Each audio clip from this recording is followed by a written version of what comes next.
제3일 있으면 성탄절이 우리에게 다가옵니다. 이번 성탄절에 여러분 무엇을 기대하고 있겠습니까?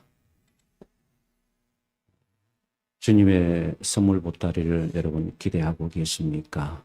하나님께서 우리 모두에게 귀한 선물을 주셨으면 좋겠습니다. 우리 아프신 분들에게는 낫게 해주신 선물도 주셨으면 좋겠고, 또 시련 중에 있는 분들에게는 그 시련을 마치는 선물을 주셨으면 좋겠고, 또 마음에 근심이 있는 분들에게는 마음의 근심을 회복하는 그런 선물을 가득 담아 주셨으면 좋겠습니다. 선물을 많이 받으시기를 주님의 이름으로 축복합니다. 선물을 받는다는 것은 기분 좋은 일입니다. 그렇죠. 우리가 예수를 믿지만 주님을 고백하고 믿음 생활하고 또 때로는 낮아지고 숨기는 자리도 이르게 되지만 또 그 가운데 하나님께서 나에게 또 선물을 주실 때에는 더 그렇게 기쁠 수가 없어요. 이게 또 하나님께서 우리에게 주시는 특별한 은혜와 은총이 아닌가 싶은데, 이번 성탄에 주님께서 우리 모두에게 그런 귀한 선물을 안겨주셨으면 좋겠습니다. 여러분, 그러면서 제가 이런 질문을 좀 드리고 말씀을 준비했습니다. 왜 예수님께서는 이 땅에 사람으로 오셔야만 하셨을까? 라는 질문입니다. 뻔한 대답일 수 있지만 다시 한번 여러분 마음으로 대답해 보십시오. 왜 예수님께서 왜 하나님으로 이 땅에 오셔야만 하셨을까요? 바로 나의 죄, 우리의 죄와 형벌을 담당하시기 위해서 사람으로 이 땅에 오신 것입니다. 우리는 이것을 성육신이다 라고 말씀합니다. 성육신. 그러니까 여러분, 성탄은 바로 이런 의미를 가지고 있습니다. 성육신. 하나님이신 예수님께서 친히 인간의 몸으로 이 땅에 우리의 죄와 우리의 형벌을 담당하시기 위해서 우리 인간의 몸으로 오신 날, 그날이 바로 성탄 날입니다. 그리고 왜 주님께서 여러분 하나님이 되셔야만 하십니까? 하나님이 되셔서 하나님이시는가? 그것은 바로 대속. 우리가 성육신 죄와 형벌을 담당하시기 위해서 오셨고, 또 하나는 주님이 하나님이셔야만 했던 이유는 바로 우리의 죄를 대속해 주시기 위해서 주님께서 하나님으로 이 땅에 오신 것입니다. 그런데 여러분, 지금 이 땅은 바로 이런 주님을 부인하려고 합니다. 성육신하러 오신 이 주님, 우리의 죄와 형벌을 담당하시기 위해서 오신 이 성탄의 의미를 자꾸만 희석시켜 버립니다. 온갖 여러분 세상의 문화가 바로 지금 그런 노릇을, 그 짓을 하고 있는 거예요.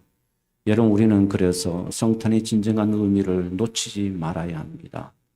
그저 세상에 주는 여러분 음악 소리, 세상에 주는 여러분 여러 가지 많은 그런 세상의 문화 가운데서 그들의 목적이 무엇입니까? 성탄의 의미를 희석해 버리는 거죠.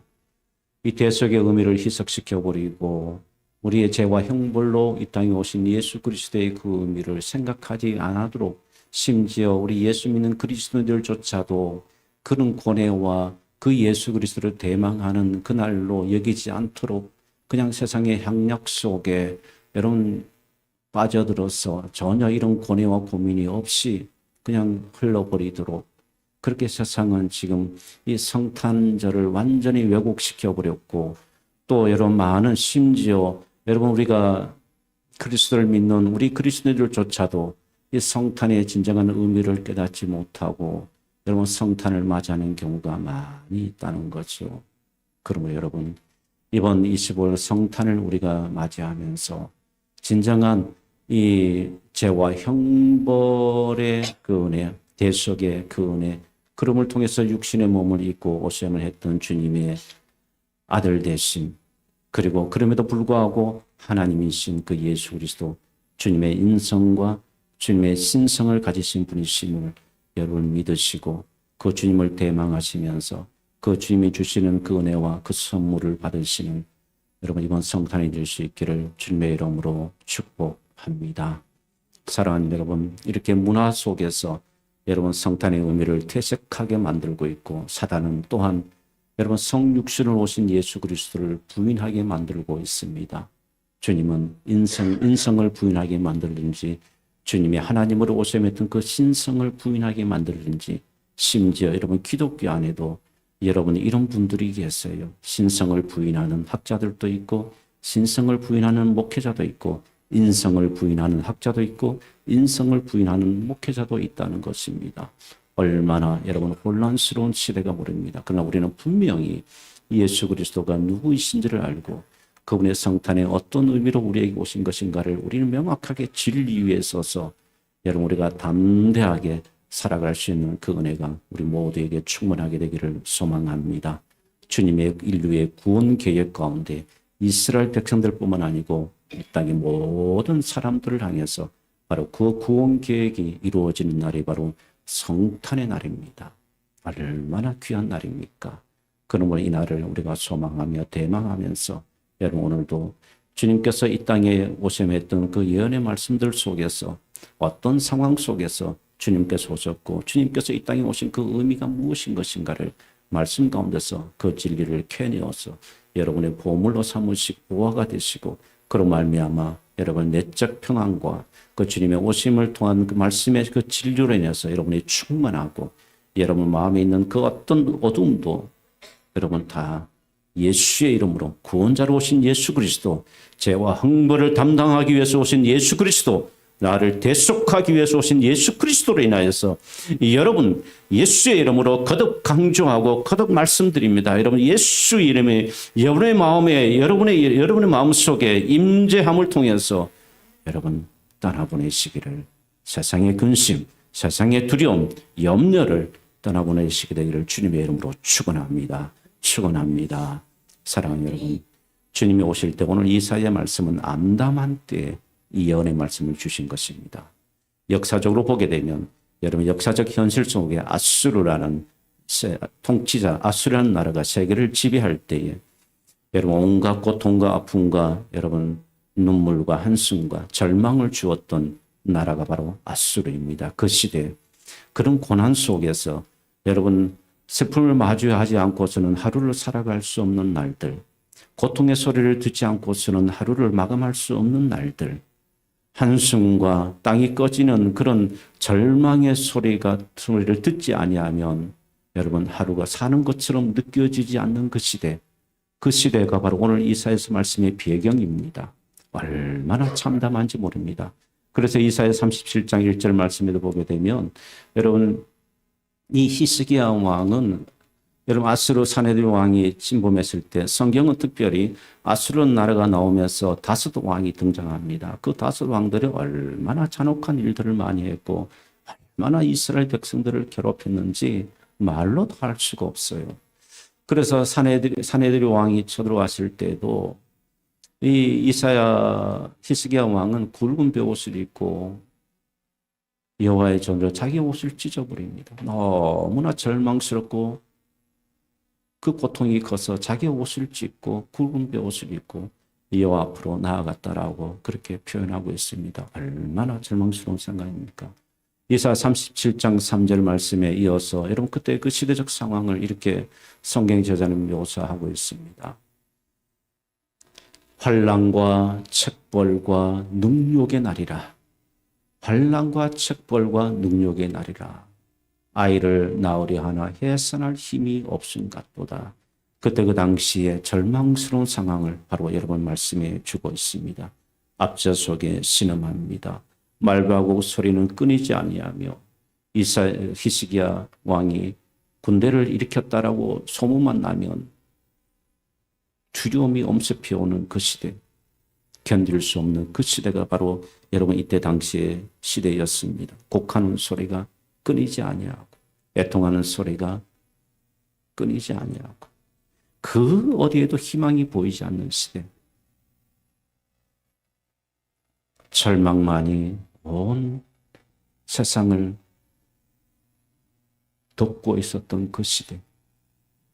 오늘 여러분 본문의 말씀에도 보게 되면 이 앞에 말씀이 바로 그 말씀입니다. 5절 말씀을 보시게 되면 그 절망을 지금 이야기하고 있고 말씀하고 있습니다. 그런데 바로 그때 6절 말씀을 보시게 되면 반전이 일어납니다.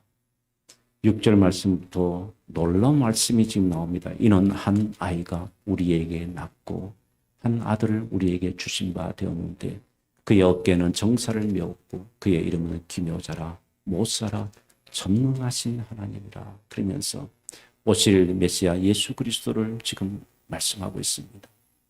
고난의 시대에, 아픔의 시대에, 고통의 시대에, 희망이 보이지 않는 시대에 늘 압제 속에서 눌림받고 어깨에 무거워진 세금, 무거워진 인생의 짐, 어디에도 어떻게 살아야 할지 모르는 그 방황하는 그 시대에 정신적으로 방황하고 실질적인 삶 속에서도 길이 보이지 않는 그 시대, 일터도 보이지 아니하고 일할 수도 없고 모든 것이 무너져 버리고 회파된 바로 그 시대, 바로 그때에 하나님은 6절 말씀에 놀라운 말씀을 주세요. 한 아이가 예수 그리스도를 말합니다. 한 아이가 이 땅에 오시게 되는데 그분이 누구신가? 여러분, 오늘 저는 이 말씀을 여러분의 마음속에 꼭 새겼으면 좋겠습니다. 그분이, 내가 믿는 예수 그리스도, 내가 의지하는 예수 그리스도, 그분이 누구신가? 우리가 바로 알아야 되지 않겠습니까? 그의 이름은 기묘자라 못살아 전능하신 하나님이라 영존하시는 아버지라 평강의 왕이다라고 말씀하고 있습니다. 여러분 지금 이 말씀을 보시고 계시죠? 그리고 이 말씀을 여러분 마음에 지금 담고 계시죠? 어떤 생각이 드십니까? 저는 이 말씀을 준비하면서 이런 생각을 들었습니다. 아, 그렇구나. 실패하고 어려움이 있어도 이분, 이 한 아기 예수 그리스도, 오실 예수 그리스도, 이분만 내 안에 계시면 되는구나. 이분만 의지하면 되는구나. 예수 그리스도, 기묘자여 못사여 정사를 맺다고 하신 그 예수 그리스도, 그분이 내 안에 계시면 나는 살 수 있어. 나는 희망이 있어. 나는 소망이 있어. 아, 그렇구나. 인생이 힘들고 삶이 공고하고 삶이 피곤하다 할지라도 그 예수님이 내가 전혀 그것으로 인해서 나는 불안할 이유가 없어. 왜냐하면 이 예수님, 바로 이분이 나와 함께 하시고 이분이 내 안에 계시기 때문이야. 이런 생각했습니다. 제가 틀렸습니까? 맞죠? 여러분 맞으시죠? 어떤 상황 속에서도 이 예수님이 계시면, 기묘자여 못살아 오신 예수님이 계시면 되는 겁니다. 믿습니까?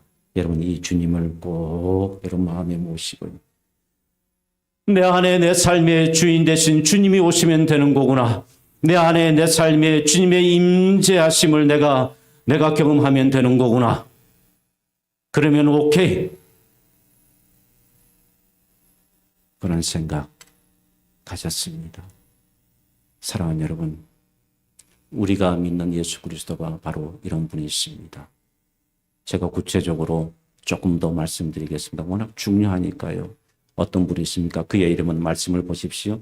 기묘자요 모사다라고 말씀하고 있습니다. 여러분 무엇입니까? 이 뜻이 무엇입니까? 위대한 교사이시고 위대한 놀라우신 상담자이심을 우리에게 말씀해 주고 있습니다. 그러므로 주님은 우리에게 놀라운 가르침을 주시는 분이십니다. 누구든지 여러분 주님의 가르침을 듣는 자는 여러분 그 들음을 통하여서 역사가 일어나게 되는 겁니다. 믿습니까? 예수의 말씀을 듣는 자, 예수의 말씀을 믿고 의지하고 그 말씀 앞에 순종하는 자, 주님은 그 사람들을 외면하지 아니하셨고 주님은 그 말씀대로 그 역사하는 은혜와 능력을 우리의 삶 가운데 베풀어 주셨습니다. 여러분 보십시오. 주님께서 이 땅에 행하셔서 주의 말씀을 들었던 사람들을 보십시오. 그리고 그 말씀을 듣고 반응을 일으킨 사람들을 보십시오. 그냥 그저 그런 인생을 살았습니까? 아니에요. 그 말씀을 부정했던 사람들은 사라지고 그 말씀을 떠나고 부정했던 사람들은, 믿지 않았던 사람들은 아무런 일도 아무런 역사도 일어나지 않았지만은 그러나 주님의 가르침 앞에, 주님의 가르침 앞에 머리를 조아리고 주님의 가르침 앞에 그 가르침을 받고 순종하는 사람들에게는 그 가르침의 역사가 일어났다는 사실입니다. 믿습니까? 지금도 여전히 주님은 위대한 교사시고 우리에게 가르치시는 분이십니다. 믿습니까? 주님은 그리고 우리에게 놀라우신 상담자예요. 지금 이 시대에 많은 상담가들이 있지만은 여러분 다 주님과 비교할 수 없는, 주님만이 내 마음을 아시는 분이고 주님만이 내 마음의 아픔을 아시는 분이고 주님만이 내 마음의 상처를 아시는 분이고 주님만이 내 마음의 그 마음의 어두움을 아시는 분은 바로 주님이십니다. 주님이 그러므로 나의 상담자가 되어주실 때 우리는 마음의 평안함을 얻습니다. 믿습니까? 주님이 찾아오셔서 내 마음의 상담자로 주님께서 찾아오셔서 내 마음을 만져주실 때는 내 마음의 상처도 미움도 다 우리는 이길 수 있다. 믿습니까? 내 마음의 불안도 낙심되는 일도 누군가로부터 받았다고 하는 그 마음의 아픔도 고통도 여러분 다 상담자이신 주님께서 내 마음에 오시게 되면 우리는 다 회복되고 치유될 수가 있습니다. 사랑하는 여러분, 상담가로 오신 그 예수 그리스도, 그분을 통해서 여러분 이런 성탄을 주님을 맞이하며 완전히 여러분 마음 가운데 상처들이 다 아물고 새순이 돋아나고 여러분 회복되는 은혜의 역사가 있기를 주님의 이름으로 축복합니다. 울적하고 내 마음이 아플 때 상담가이신 주님이 계시면 됩니다. 믿습니까? 그런 울적한 마음도 만져주세요. 이게 기적입니다. 이게 이적이고 이제 역사하는 거고 말씀의 능력이 임하는 거죠. 예수님 당시에만 이 일이 일어났던 것이 아니라 지금도 일어나고 있습니다. 여러분의 울적한 마음들이 여러분 상담가이신 주님이 찾아오심으로 그 마음이 회복되는 은혜, 또 여러분 마음속에 마음이 아플 때에 주님께서 찾아오셔서 여러분의 그 상한 아픈 마음을 위로해 주시고 다시 회복시켜 주시는 그런 역사가 있기를 주님의 이름으로 축복합니다.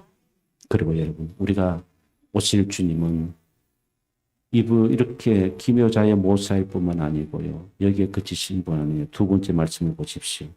여러분 고층을 보시게 되면 전능하신 하나님이다. 전능하신 하나님, 올마이트가 전능하신 하나님. 모든 일들을 행하시고 우리에게 능력을 베풀어 주시는 그 하나님임을 오늘 말씀에서 우리에게 주고 있습니다. 여러분 말씀을 계속 보여주십시오. 전능하신 하나님, 기묘자여 못살아, 그리고 전능하신 하나님이라고 우리에게 말씀해 주고 있습니다. 사랑하는 여러분, 우리가 그러므로 전능하신 하나님의 의미가 무엇입니까? 내가 고통 속에 아픔 속에 있을 때 나를 대신하여 싸워주시는 분이 아닙니까? 여러분 내가 싸우는 것처럼 여러분 느끼십니까? 여러분 힘으로 싸운다고 생각하십니까? 아니에요. 착각입니다. 착각이에요. 내가 내 힘으로 싸우는 것이 아니고 내 힘으로 어둠과 싸우는 것이 아니라 주님이 전능하신 하나님 주님께서 나와 함께 싸워주시는 것입니다. 믿습니까? 나와 함께 싸워주심으로 내가 이기게 되는 겁니다. 내 힘으로 이기는 것이 아니에요. 내 힘으로 어둠을 우리는 물리칠 만한 그런 능력이 없어요. 그러나 전능하신 하나님 주님께서 나에게 오실 때에는 우리는 싸워서 이기는 자가 되는 겁니다. 믿습니까? 이기는 자. 여러분 이기는 자가 되시기를 바랍니다. 예수의 이름으로 이기는 자가 되십시오.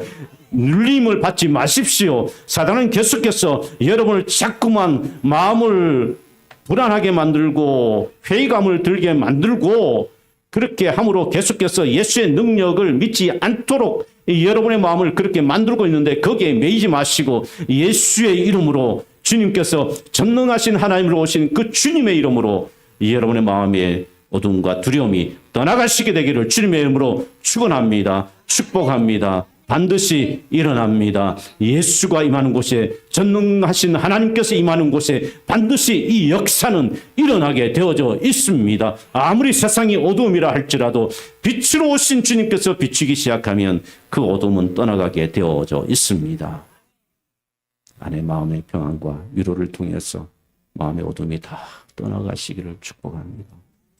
전능하신 하나님뿐만 아니고 영존하신 아버지라고 말씀합니다. 영존하신 아버지 무엇입니까? 영원한 생명이 되신 우리의 나의 아버지심을 말씀해 주고 있습니다.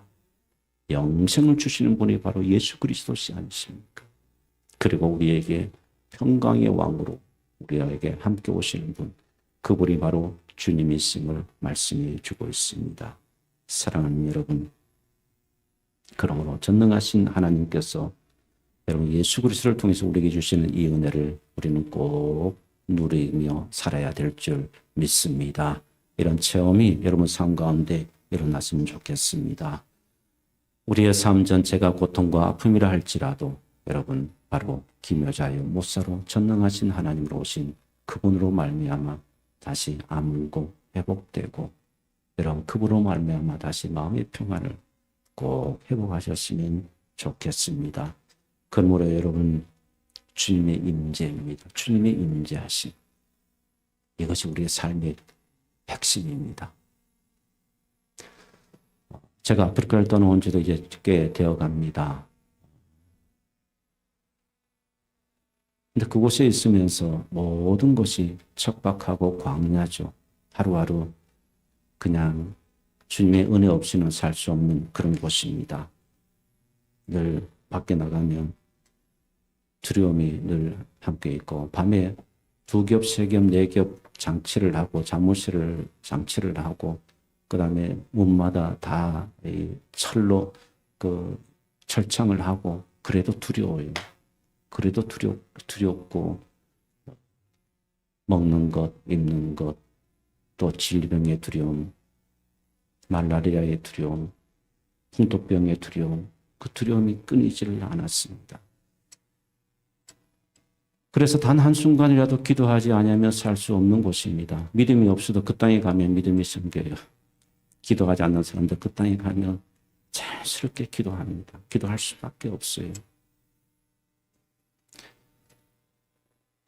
이 땅에서 그래서 기도하지 아니하면 영적 삶을 유지하지 아니하면 곧 죽을 수 있다는 생각이 드는 땅이 바로 아프리카 땅입니다. 그곳에서 있다가 제가 한국에 들어와 보니까 너무너무 풍족하고 너무 모든 것이 이건 완전 천국과 지옥 같아요. 너무너무 좋을 수가 없어요. 그러다 보니까 제가 점점 세속화되어져 가는 것을 느끼게 되어졌습니다. 아무것도 없는 상황 속에서도 만족을 누렸는데 이제는 하나님이 주시는 이 땅 이곳에서 풍요로움을 누리면서도 만족이 사라지고요. 매일 밤마다 총소리가 들리고 밤마다 되면 어두워지면 밖을 나갈 수가 없고 총으로 지켜야 하고 그래도 강도 만나고 그래도 또 고통을 당하고 그런데도 평안함이 있었거든요. 쇠로 된 철창문을 2겹, 3겹으로 하고 안전장치를 하고 그렇게 해야 되는 상황이면서도 평안함이 있었습니다. 모기에 물리면 말라리아가 바로 찾아오니까 말라리아 걸리면은 여러분 제가 말씀드린 것처럼 코로나보다 치사율이 더 높거든요. 늘 죽음이 함께 동반하면서 살아가야 하는 그 땅 가운데도 평안함이 있었어요. 그런데 이렇게 좋은 땅, 이렇게 평화로운 땅, 이렇게 부유하고 뭐 모자람이 없는 제가 여기에 살면서 불안한 감을 느끼고 있구나라는 생각을 했습니다. 이 불안함이 뭘까? 그러면서 제가 깨닫게 되는 것이 있었습니다. 그것이 무엇인가 하면 우리가 살아가면서 아무리 힘들고 어려워도 주님의 임재하심을 경험하면 평안하다. 주님의 임재하심을 경험하게 되면 두렵지 않다.